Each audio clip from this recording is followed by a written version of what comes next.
Storani, hoje de manhã, na Band News FM, o Rodolfo Schneider mostrou moradores, conversou com moradores, distorcendo a voz para que não sejam atacados, denunciando que estão matando moradores dentro do Morro do Alemão, porque os bandidos suspeitam que eles tenham ligado para a polícia para denunciá-los.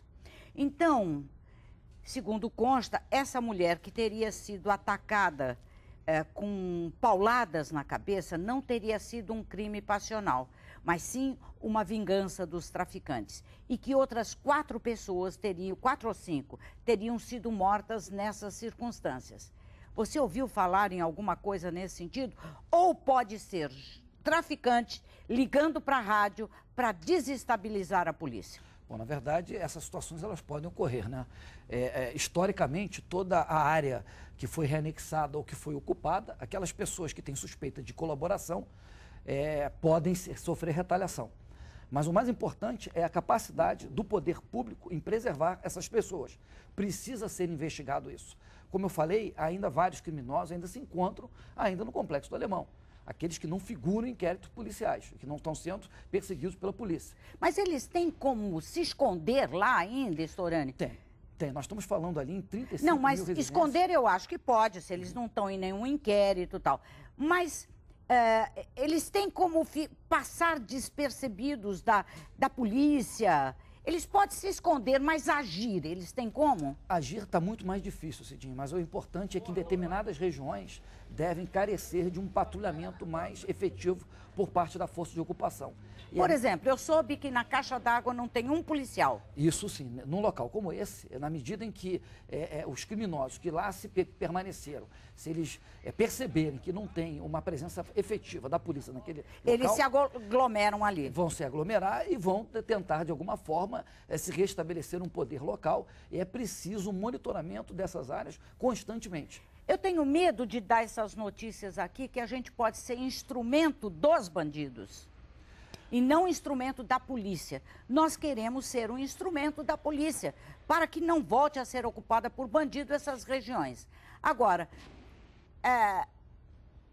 eu ouço dizer com muita frequência, e não é por gente que me sopra no ouvido, é gente que eu conheço, que a área da caixa d'água já tem bandido desfilando armado com fuzil. Eu quero acreditar que não, Cidinha. Por mais que fale isso... Você diz que não. Eu não acredito. Por quê? Porque a ocupação foi tão bem feita e a facilidade hoje da polícia entrar e sair daquele local, eles não estariam, nesse momento, eles não estão em condição de desafiar o poder público. Eles poderiam promover outras ações fora da região. Porque o que pode acontecer é uma retomada novamente, uma reocupação e realmente... Mas será uma coisa... clara, eles tentam e a polícia está lá para reprimir. Exatamente. Então, por isso que é muito importante, aí vem um papel da mídia nesse momento, é dar voz a essas pessoas que estão sofrendo esse tipo de violência e elas sim, a polícia passar a investigar o que está acontecendo. Retornar um efetivo da polícia e ter um efetivo da polícia pronto.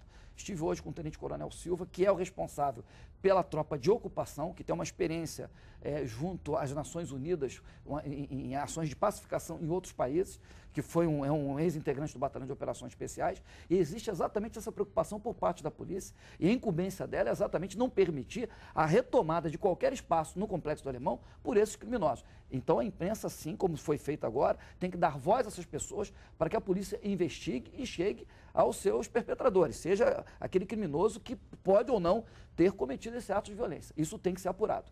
Bom, a gente espera que a polícia continue cumprindo da maneira brilhante que cumpriu o seu papel, as Forças Armadas brasileiras também, porque vai ser uma derrota muito grande, não só para o povo que mora no Alemão e na Penha, vai ser uma derrota para todos nós. O que é, Tininha? Então, ela está me dizendo que tem um VT da Secretaria de Segurança, eu queria que você analisasse comigo. Pois não. Tá, pode soltar, Tininha. Vamos ver. Os policiais de batalhões e delegacias que alcançarem um índice estabelecido vão ganhar R$1.000. Também haverá uma premiação especial para os policiais que se destacarem. O primeiro colocado vai receber R$3.000. o segundo, R$ 2.000 e o terceiro, R$ 1.500. A premiação terá uma nova metodologia. Agora o foco é nos crimes contra a vida. Pela primeira vez, a redução de mortes em confrontos vai fazer parte das metas. Só no primeiro semestre deste ano, 505 pessoas morreram nesses confrontos. As novas metas vão variar nas regiões. Onde o índice de criminalidade é baixo, o objetivo é manter. Mas haverá uma média a ser alcançada em todo o estado. Em 2011, a quantidade de homicídios terá que diminuir quase 7%. Roubo de veículo, pelo menos 5%. E roubo de rua, também quase 5%. O incentivo para os policiais é para mudar a realidade do estado. Só para se ter uma ideia, o Rio, com 16 milhões de habitantes, registrou 2.412 homicídios no primeiro semestre deste ano. São Paulo, que tem 41 milhões de habitantes, contabilizou 2.556. Uma prova de que há muito trabalho a fazer quando o assunto é violência. Como é que você analisa isso? Por que que São Paulo tem mais população e menos homicídios que o Rio? A polícia nossa é muito violenta? Não, na verdade, o cenário do Rio de Janeiro ele é diferente de São Paulo, né? Nós não vemos em São Paulo, tá, o modelo de crime que nós vemos no Rio de Janeiro. Lá existe o crime de rua, né, que é o grande foco de São Paulo. Existe o narcotráfico, mas não existe o confronto entre facções criminosas, porque lá só existe, supostamente, né, uma facção que controla toda a modalidade criminosa. Rio de Janeiro é um cenário totalmente diferente, né? Então, lá também o crime ele é muito pela periferia. Né? A periferia de São Paulo ela é muito violenta comparado ao que você tem, principalmente na capital e em determinados bairros. O Rio de Janeiro, o cenário é diferente. Nós temos, historicamente, políticas públicas equivocadas, né, que apartaram determinadas áreas do Rio de Janeiro, principalmente... Por exemplo, eu não sei... As favelas do Rio. As favelas do Rio são áreas que foram desconsideradas pelo poder público durante muito tempo. Na verdade, se foram alguns locais ali, alguns modelos de currais eleitorais, que você conhece muito bem, em que serviu a muitos propósitos e que não simplesmente levar cidadania a essas pessoas. Tá? Então, a retomada é uma retomada muito violenta, embora... Nós não podemos deixar de reconhecer que o modelo da Polícia Militar e da Polícia Civil é um modelo de confronto por parte da história dessas duas instituições policiais. Tanto a Polícia Militar como a Polícia Civil, nos seus 200 anos, é um modelo de polícia de vigilância, é uma polícia que vigia, é uma polícia para reprimir o crime.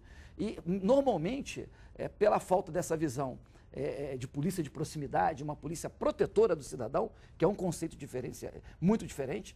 A pessoa é como você vê a sua polícia. É uma polícia que te vigia ou uma polícia que te protege. Isso é um conceito muito importante as pessoas compreenderem. A nossa ainda é de vigilância e não de proteção. Ainda é de vigilância. Um projeto UPP, um projeto de polícia de proximidade, é um embrião de uma polícia de proteção. Que aqueles policiais que ali estão, que foram selecionados e preparados para proteger as pessoas daquela região, tá? E não vigiar o que essas pessoas estão fazendo de certo ou de errado.